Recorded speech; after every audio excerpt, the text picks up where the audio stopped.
తాకట్లో ఉన్న మీ బంగారాన్ని విడిపించి ఆ రోజు ఆన్లైన్ రేటుకి కొంటాం. Sharma gold company. శివాయ బ్రహ్మణే నమ. వీరబ్రహ్మేంద్ర స్వామినే నమ. జై వీరబ్రహ్మ జై గోవిందమంబజై. 2026వ సంవత్సరం కర్కాటక రాశి వారి యొక్క రాశిఫలం. శివాయ బ్రహ్మణే నమ. వీరబ్రహ్మేంద్ర స్వామినే నమో నమః. వచ్చినటువంటి ఫలితం 6. ఇది శుక్ర భగవానుడికి సంబంధించినటువంటి ఫలితం. తప్పనిసరిగా వివాహ జీవితాన్ని కర్కాటక రాశి జాతకుల యొక్క జీవన గమనంలో ప్రభావితం చేసేటువంటి అవకాశం ఉంది. ఒకవేళ జీవిత భాగస్వామితో విరోధాలు ఉన్నట్టయితే అవి పెరగటం, ఎడబాట్ల వరకు కూడా తావిచ్చేటువంటి అంశాలు జరగటం, ప్రాథమికంగా ఇది బాధను కలిగించేటువంటి సందర్భం అయినప్పటికీ కూడా కర్కాటక రాశి జాతకుల యొక్క జీవన గమనంలో వివాహ జీవితానికి సంబంధించినటువంటి సమస్యలు ఏదో రకంగా పరిష్కారం అవుతాయి. అంటే పూర్తి స్థాయిలో రాజీగా కుదురుతాయని చెప్పలేము, కానీ విడాకుల వరకు వెళ్ళిన వాళ్ళు, ఎడబాట్ల వరకు వెళ్ళినటువంటి వాళ్ళు ఆ అంశాలని పూర్తి చేసుకోవటం, మళ్ళీ పునర్వివాహం కోసం మీరు చేసేటువంటి ప్రయత్నాలు సఫలీకృతమయ్యేటువంటి అవకాశం కనబడుతుంది. ప్రత్యేకించి జీవితంలో కేవలం జీవిత భాగస్వామితోనే కాదు, కొంతమంది వ్యక్తులతో మీకు ఏర్పడ్డటువంటి అభిప్రాయ భేదాలు, కొంతమంది వ్యక్తులతో వచ్చినటువంటి స్పర్ధలు దీర్ఘకాలికంగా కొనసాగటమే కాదు, వాళ్ళని అన్ని విషయాల్లో దూరంగా పెట్టాలన్న ఆలోచన ఫలిస్తుంది. ఇబ్బంది కలిగించేటువంటి వ్యక్తులతో, మనకు సమస్యలను సృష్టించేటువంటి వ్యక్తులతో కలిసి నడవడం కంటే దూరంగా ఉంచడమే సరైనటువంటి విధి విధానమని మీ ఆలోచించేటువంటి తీరు, మీరు తీసుకునేటువంటి నిర్ణయం వల్ల కొన్ని విషయాల్లో మాత్రం మీ మనసు ప్రశాంతతను పొందే అవకాశం ఉంది. కానీ మీ కుటుంబానికి సంబంధించినటువంటి కుటుంబ సభ్యులతోనే అనవసరమైనటువంటి వాగ్వివాదం అవ్వచ్చు, అభిప్రాయ భేదాలు అవ్వచ్చు, మిమ్మల్ని బాధ పెట్టే అవకాశం ఉంది. కండరాలు, కీళ్ళు, చర్మ సంబంధమైనటువంటి అంశాలు, కంటికి సంబంధించిన అనారోగ్యం మిమ్మల్ని బాధ పెట్టే అవకాశం ఉంది. దీర్ఘకాలికమైనటువంటి అనారోగ్య సమస్యలు ఉన్నటువంటి వాళ్ళు మరికొంత జాగ్రత్తగా ఉండటం చెప్పదగినటువంటి సూచన. ఏది ఏమైనప్పటికీ కూడా కర్కాటక రాశి జాతకుల యొక్క జీవన గమనంలో వివాహ జీవితానికి సంబంధించిన విషయం, కుటుంబపరమైనటువంటి అంశాలకు సంబంధించిన అంశాలు పూర్తి స్థాయిలో ఒక రూపాన్ని తీసుకుని వచ్చే అవకాశం ఉంది. ప్రత్యేకించి ఆర్థికపరమైన అంశాలు బాగున్నాయి.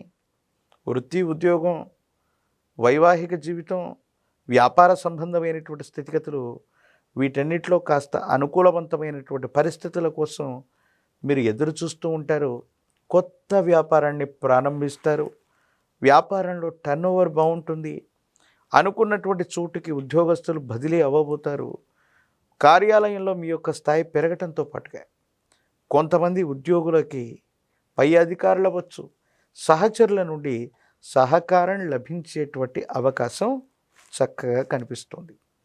రియల్ ఎస్టేట్ రంగంలో ఉన్నటువంటి వాళ్ళు క్రయ విక్రయాలు, అంటే అమ్మకం కొనుగోలుకు సంబంధించినటువంటి అంశాల ద్వారా ఆర్థికపరమైనటువంటి అంశాలు బాగుంటాయి.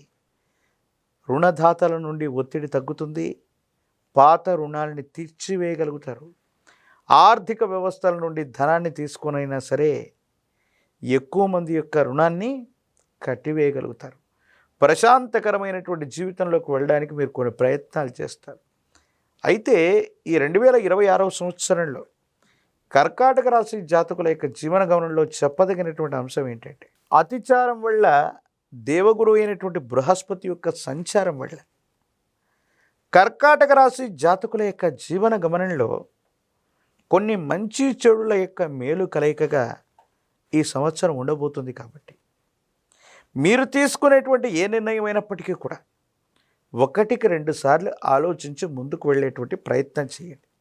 ఎందుకంటే మీ చుట్టూ ఉన్నటువంటి వ్యక్తులతో విరోధాలు ఏర్పడి చాలామంది దూరం అయ్యేటువంటి అవకాశం ఉంది. కాబట్టి ఉన్నటువంటి కొద్ది బలంలోనే మీ పట్ల విశ్వాసం కలిగినటువంటి శ్రేయోభిలాషులతో అనుకూలవంతమైనటువంటి పనులు చేయించుకోవడంతో పాటు వృత్తిని, వ్యాపారాన్ని, ఉద్యోగాన్ని విస్తరిస్తూ ఆదాయ మార్గాల్ని పెంచుకోవడానికి మీరు చేసే ప్రయత్నాలు సఫలీకృతమవుతూ ఉంటాయి. రాజకీయ రంగంలో ఉన్నటువంటి వాళ్ళకి ద్వితీయార్థం యోగిస్తుంది, పదవులు లభించే అవకాశం కనబడుతుంది. విద్యార్థులు ఏకాగ్రత చేత జ్ఞాపక శక్తితో ప్రయత్నం చేస్తే అనుకూలవంతమైనటువంటి ఫలితాన్ని పొందుతారు. మంచి ఉత్తీర్ణతను కూడా పొందేటువంటి అవకాశం కనిపిస్తుంది. నిరుద్యోగులు ఉద్యోగం కోసం ఎదురు చూడవలసి వస్తుంది. వివాహం కానటువంటి స్త్రీ పురుషులకి అత్యంత అనుకూలవంతమైనటువంటి సమయంగా మనం చెప్పచ్చు.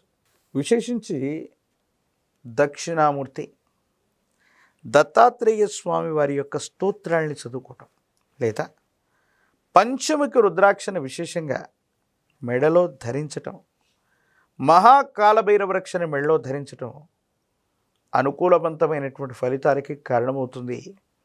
అతిచారం వల్ల ఒక్కో సందర్భంలో బృహస్పతి యొక్క బలం కనిపిస్తుంది. మరికొన్ని సందర్భాల్లో బృహస్పతి వ్యయస్థానంలో ఉంటాడు కాబట్టి కొంతమంది వ్యక్తులతో శాశ్వతంగా విడిపోయేటువంటి అవకాశాలు ఉంటాయి. కాబట్టి బృహస్పతి యొక్క అనుగ్రహం కోసం ఉత్తరేణి బదనికతో లేదా ఉత్తరేణి యొక్క మూలంతో తయారు చేయబడ్డటువంటి ఒక తాంత్రిక వస్తువును ధరించటం సర్వత్రా శుభకారకమవుతుంది. అనుకూలవంతమైన ఫలితాలకి తప్పకుండా కారణమయ్యేటువంటి అవకాశం కనపడుతుంది. గురుదేవతా స్వరూపాల్ని ఆరాధన చేయటం, దత్తాత్రేయ స్వామివారు, దక్షిణామూర్తి, వీరబ్రహ్మేంద్ర స్వాముల వారు, రాఘవేంద్ర స్వాముల వారు, ఇటువంటి దేవతా స్వరూపాల్ని, గురుదేవతల్ని ఆరాధించటం, గురువారం నియమనిష్టలతో కూడినటువంటి జీవన విధానంతో ఉండటం, శనగలు లేదా శనగపిండిని ఈ గురుదేవతా స్వరూపాల యొక్క ఆలయ ప్రాంగణంలో గురువారం పూట కానీ పూర్ణతిథిగా పిలువబడేటువంటి పౌర్ణిమ రోజు కానీ వెళ్ళి వితరణ చేయటం సానుకూలవంతమైన ఫలితాలకి తప్పకుండా కారణమయ్యేటువంటి అవకాశం కనపడుతుంది.